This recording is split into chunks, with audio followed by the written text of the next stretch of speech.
ప్రభునందు ప్రియ సహోదరి సహోదరులారా, మన ప్రభు అయినటువంటి యేసు పరిశుద్ధ నామం పేరట మీ అందరికీ వందనములు తెలియజేయుచున్నామండి. మీలో ప్రతి ఒక్కరిని ఈ హోప్ టీవీ ఇండియా ఛానల్కు ప్రేమతో ఆహ్వానించుచున్నామండి. ప్రార్థన చేసుకుందాం. ప్రేమగల మా తండ్రి, దయగలిగిన మా యేసయ్య, మీ ఘనమైన శ్రేష్టమైన నామమునకు వేలాది వందనములు, స్తుతులు, స్తోత్రములు మా తండ్రి. మరొకసారి మీ వాక్యాన్ని వినాలని మీ పాదాల చెంతకు చేరి ఉన్నాము. మీ దాసును బలపరిచి వారి ద్వారా మీరు మాతో మాట్లాడి నీ వాక్యంతో మా హృదయాలను తృప్తిపరిచి మహిమ పొందమని యేసు నామమున ప్రార్థించి వేడుకొనుచున్నాము తండ్రి. ఆమేన్. దేవుని యొక్క వాక్యములో నుండి మన ప్రార్థనలకు జవాబు ఎలా వస్తుంది? మన ధ్యానము నిమిత్తమై మత్తయి సువార్త 7వ అధ్యాయము 7వ వచనము, అడుగుడి మీకు ఇయ్యబడును, వెదకుడి మీకు దొరుకును, తట్టుడి తీయబడును. యేసు ప్రభువారు చెప్పుచున్న మాట, అడుగుడి మీకు ఇయ్యబడును, వెదకుడి మీకు దొరుకును, తట్టుడి తీయబడును. లోకంలో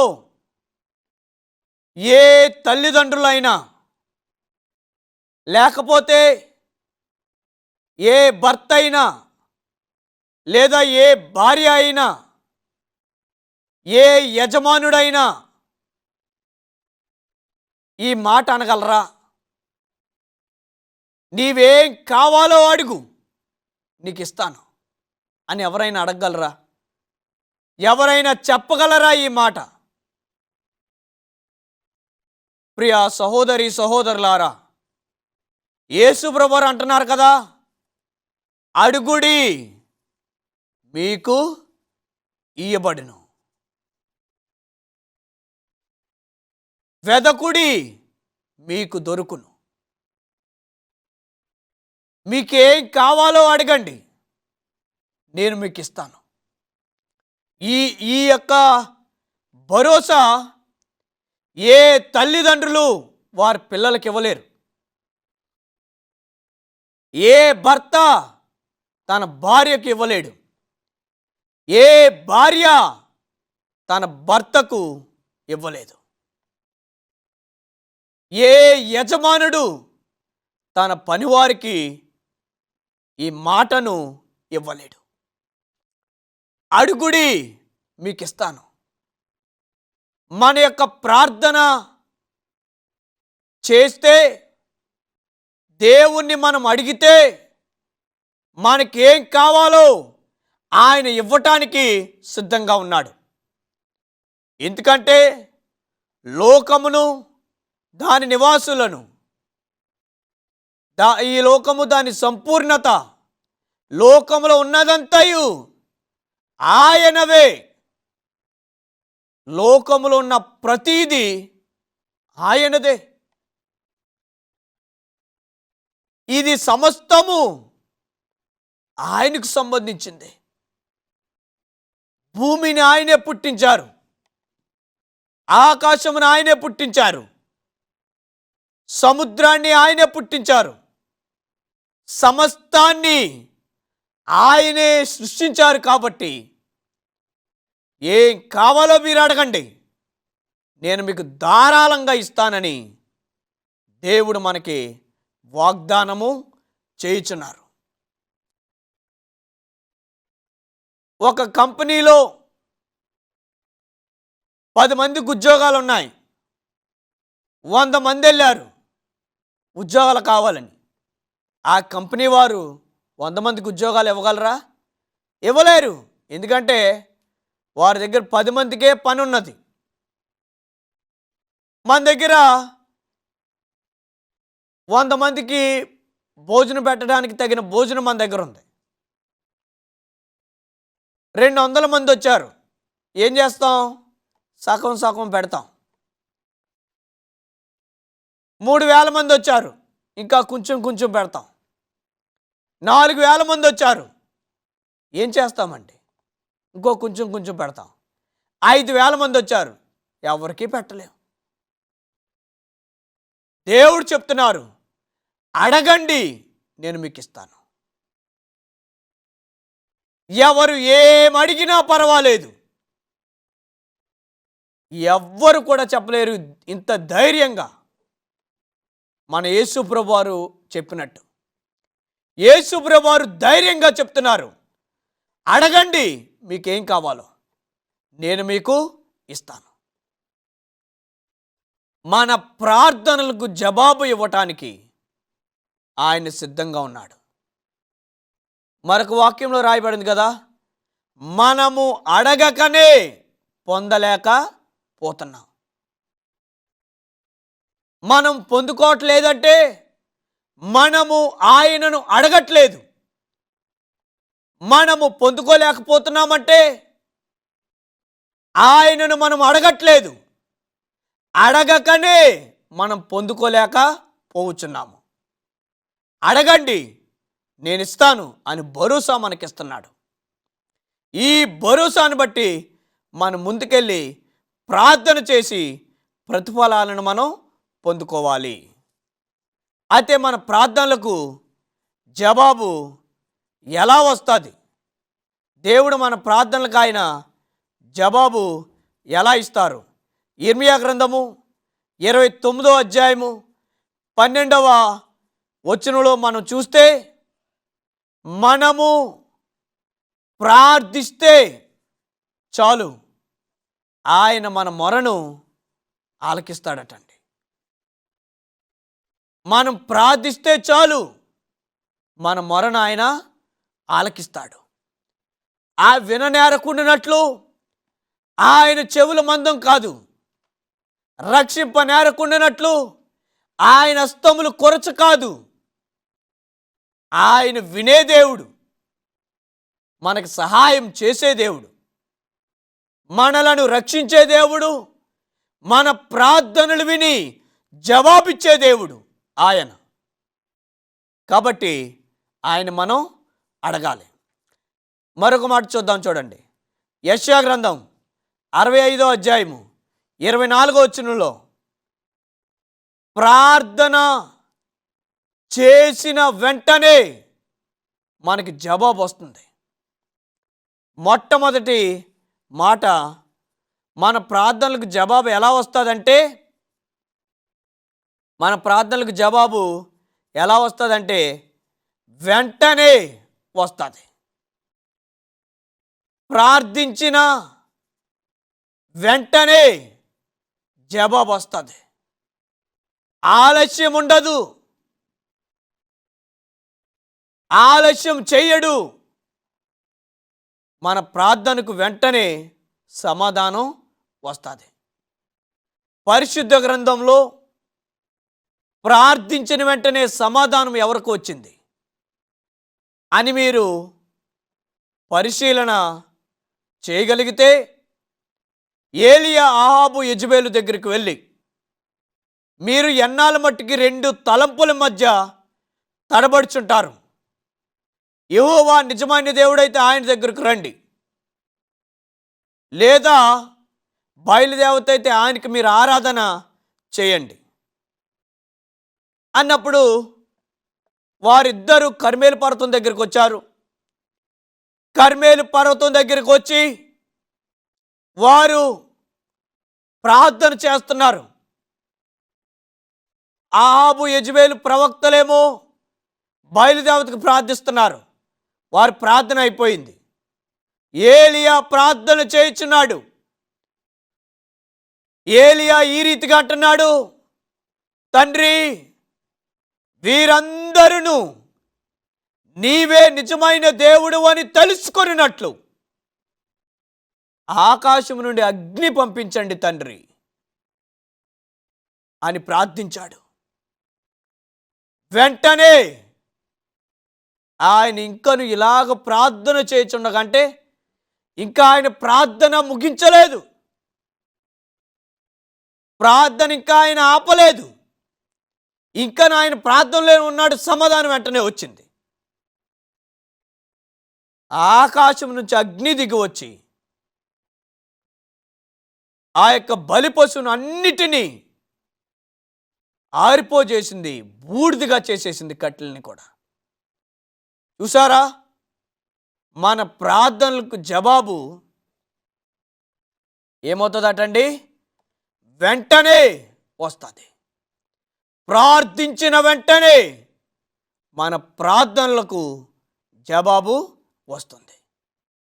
ఏలియా ప్రార్థించాడు, వెంటనే జవాబు వచ్చింది. ఆలస్యం చేయలేదు, ఆలస్యం జరగలేదు, వెంటనే సమాధానం వచ్చింది. మరొక మాట మనం చూద్దాం, చూడండి. మొదటి రాజుల గ్రంథము 18వ అధ్యాయము 43, 44 వచనాలు. ఇంకను అరచేతి అయిన మేఘము లేదే, వర్షము ఎప్పుడు వచ్చును? ఏలియా ప్రార్థన చేయగా 3.5 సంవత్సరాలు వర్షం ఆగిపోయింది, వర్షం రాలేదు. తర్వాత ఏలియా అహాబుని పిలిచి, అహాబు రాజా, నువ్వు రథం ఎక్కి వెళ్ళిపో, వర్షం వచ్చేస్తుంది అన్నాడు. అయితే ఏలియా ఒక సేవకుని పంపాడు పైకి, వర్షం వస్తుందా లేదో చూడమని. వెళ్ళాడు సేవకుడు. వెళ్ళి ఏమన్నాడంటే, అయ్యో, కనీసం అరచేయంత మేఘం కూడా లేదు అన్నాడు. ఏలియా రెండోసారి మరలా ప్రార్థించాడు, వర్షం రావాలని. వర్షం రావాలని ఏలియా రెండోసారి ప్రార్థించి మరలా సేవకుని పంపాడు. అయ్యా, లేదు, కనీసం అరచేయంత మేఘం కూడా లేదు, ఎక్కడ మేఘాలు లేవు అని అన్నాడు. మరలా మూడోసారి ప్రార్థన చేశాడు. మూడోసారి మరలా వెళ్ళమని చెప్పాడు. అప్పుడు మేఘం లేదు. నాలుగోసారి వెళ్ళాడు, అప్పుడు లేదు. ఐదోసారి వెళ్ళాడు, అప్పుడు లేదు. ఆరోసారి వెళ్ళాడు, అప్పుడు లేదు. ఏడోసారి వెళ్ళినప్పటికీ చూశాడు. మన ప్రార్థనలకు జవాబు కొన్నిసార్లు ఎలా వస్తుందండి? ఆలస్యంగా వస్తుంది. మన ప్రార్థనలకు వెంటనే సమాధానం వస్తుంది. కొన్నిసార్లు మన ప్రార్థనలకు ఆలస్యంగా సమాధానం, ఆలస్యంగా జవాబు వస్తుంది. 7 మారులు పైకెక్కి చూసేసరికి ఎక్కడా కూడా, 6 సార్లు కూడా ఎక్కడా చిన్న మేఘం కూడా లేదు. 7వసారికి మేఘం వచ్చింది, వర్షం వచ్చేసింది. కొన్నిసార్లు మన ప్రార్థనలకు జవాబు ఆలస్యంగా రావచ్చు. కొన్నిసార్లు వెంటనే వస్తుంది, కొన్నిసార్లు ఆలస్యంగా వస్తుంది. అయినా కానీ అధైర్యము చెందవద్దు, భయపడనవసరం లేదు ప్రియ స్నేహితులారా. మరొక వాక్యాన్ని చూద్దాం, మరొక మాట చూద్దాం, చూడండి. 2 కొరింథీయులకు రాసిన పత్రిక 12వ అధ్యాయము 8-10 వచనాలు చూస్తే, నన్ను స్వస్థపరచు, నా యొక్క ఒంటిలో ఒక ముళ్ళున్నది, ఈ యొక్క వ్యాధి నుంచి నన్ను విడిపించు అని పౌలు ప్రార్థించగా, నా కృప నీకు చాలును. 3వ మాట, మన ప్రార్థనలకు జవాబు భిన్నంగా వస్తుంది. కొన్నిసార్లు వెంటనే వస్తుంది, కొన్నిసార్లు ఆలస్యంగా వస్తుంది, కొన్నిసార్లు భిన్నంగా వస్తుంది. ఎలా వచ్చినా మన మంచి కొరకే, ఎలా వచ్చినా మనకు మంచిదే. పౌలు ఒంటిలో ఒక ముళ్ళున్నది. పౌలు ఒక వ్యాధితో బాధపడుతున్నాడు. ఆయన ఈ యొక్క వ్యాధితో బాధపడుతున్నప్పుడు ప్రార్థన చేస్తున్నాడు దేవునికి. తండ్రి, నాకు ఈ వ్యాధిని తొలగించు, నాలో ఉన్న ఈ బాధను తీసివేయండి, ఈ బాధను నేను భరించలేకపోతున్నాను,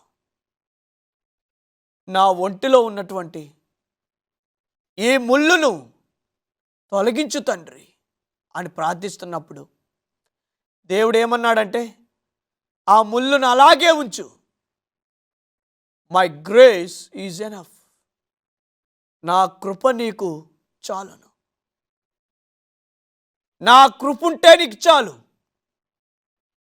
నీ అవయవాలన్నీ పనిచేసినా పనిచేయకపోయినా, నీవు ఆరోగ్యంగా ఉన్నా ఉండలేకపోయినా, నీవు అనారోగ్యవంతుడు అయినా, నీ ఒంట్లో ఏదో ఒక అవయవం బలహీనంగా ఉన్నా దిగులు చెందొద్దు. My grace is sufficient for you, నా కృప నీకు చాలును. మనకున్న అనారోగ్య పరిస్థితులను బట్టి, మనకున్న బాధలను బట్టి, మనకున్న అనారోగ్యాలను బట్టి, మనకి ఏదో ఒక అవయవము లోపించటం వలన మనము దిగులు చెందవలసిన అవసరం లేదు. Is grace is sufficient for us. ఆయన కృప మనకు చాలు. పౌలుతో అదే అంటున్నాడు. ప్రార్థించొద్దు ఇక పౌలు దాని కొరకు. ఆ ముళ్ళును అలాగే ఉండిచ్చు, ఆ ముళ్ళు నువ్వు అలా ఉంచితే చాలు, నా కృప నిన్ను నీకు నడిపిస్తుంది అని అంటున్నాడు. ప్రియతోటి సహోదరి సహోదరులారా, మీకున్న ఇబ్బందులను బట్టి, అనారోగ్యాలను బట్టి మీరు బాధపడుతున్నారా? అధైర్యం చెందొద్దు, బాధపడవద్దు. దేవుడు చెప్తున్నాడు కదా, నా కృప నీకు చాలును. మీరు చేసే ప్రార్థనలకు జవాబు భిన్నంగా రావచ్చు. పౌలు చేసిన ప్రార్థనకు అలాగే భిన్నంగా వచ్చింది. భిన్నంగా వచ్చిన పౌలు మంచి కోసమే, భిన్నంగా వచ్చిన పౌలను మెరుగుపరచడానికే. మేబీ ఆ అనారోగ్యం పోతే పౌలు ఎలా ఉంటాడో, ఆయన ఎలా జీవిస్తాడో, ఆయన పరిస్థితి ఎలా ఉంటుందో తెలియదు. కాబట్టే పౌలు ప్రార్థించినా కానీ దేవుడు ఆయనకు దానిని దయచేయలేదు. అలాగా దయచేయలేదంటే గల కారణం దేవుని చిత్తంలో మరొకటి ఉంది. పౌలు దేవుని యొక్క చిత్తంలో పౌలు ఇంకో రీతిగా ఉన్నాడు. దేవుని చిత్తం మరొక విధంగా ఉంది పౌలు మీద. అందుచేతనే పౌలు ప్రార్థించినా కానీ అతని ప్రార్థనకు జవాబు ఎలా వచ్చిందంటే భిన్నంగా వచ్చింది. మరొక మాట మనం చూద్దాం. చూడండి ప్రియ స్నేహితులారా, 4వ మాట, ఎఫెసీయులకు రాసిన పత్రిక 3వ అధ్యాయము 20వ వచనం. అడుగు వాటి కంటెను, ఊహించని వాటి కంటెను అధికమైన మేలులు దేవుడు మీకు కలుగు చేయను. 4వ మాట ఏంటంటే, అడుగు వాటి కంటే మన ప్రార్థనలకు జవాబు ఎలా వస్తుందంటే అడుగు వాటి కంటే ఎక్కువగా వస్తుంది. ఇది 4వ మాట. మొదటి మాట, మన ప్రార్థనలకు జవాబు వెంటనే వస్తుంది. రెండవది ఆలస్యంగా వస్తుంది. మూడవది భిన్నంగా వస్తుంది.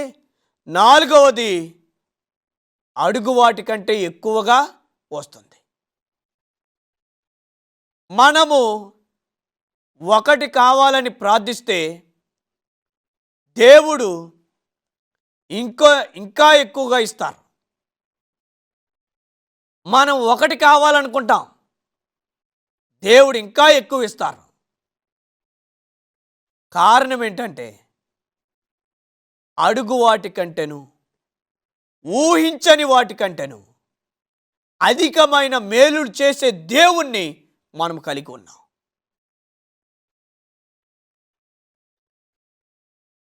మనము ఉద్దేశాలు, మన సమస్యలు, మన శోధనలు వేరుగా ఉండొచ్చు. వేరుగా ఉన్నప్పటికీ మనకు ఆయన సమాధానం ఇస్తారు ఖచ్చితంగా. అధికమైన మేలులతో మనలను ఆయన నింపుతాడు. అత్యధికమైనటువంటి దీవెన ఆశీర్వాదాలతో ఆయన మనలను నింపుతాడు. అందుకే ఆయన చెప్తున్నాడు కదా, అడుగు వాటికంటేను ఊహించని వాటికంటేను అధికమైన మేలులను ఆయన మీకు కలుగు చేయను. ప్రియ సహోదరి సహోదరులారా, మీరు ప్రార్థన చేయగలుగుతున్నారా? ప్రతి దినము దేవునితో ప్రార్థనలో ఎంత గడుపుతున్నారు మీరు? ప్రార్థన అనేది క్రైస్తవునికి ఊపిరి లాంటిది. ఊపిరి ఆగిపోతే మనిషి చనిపోతాడు, శవమైపోతాడు. ప్రార్థన కూడా మనలో లేకపోతే మనము మృతులమే. జీవించుచున్నామన్న పేరు ఉన్నది కానీ మనం ఎవరమటండి? మృతులమే. పేరుకే మనము జీవించుచున్నాము. మనలో ఈ ప్రార్థనా శక్తి, ఈ ప్రార్థనా వరము మనలో లేకపోతే మనలో ఊపిరి లేనట్టే. దేవుని మార్గంలో నడవాలంటే, ఆయన మార్గంలో మనం ప్రయాణం చేయాలంటే ఈ ప్రార్థనా వరాన్ని మనం కలిగి జీవించాలి. ఈ ప్రార్థనా జీవితాన్ని మనం కలిగి ఉండాలి. ఎవరైతే ఈ ప్రార్థనా జీవితాన్ని కలిగి జీవిస్తారో వారే ఆయన మార్గంలో నడవగలరు. ఎవరైతే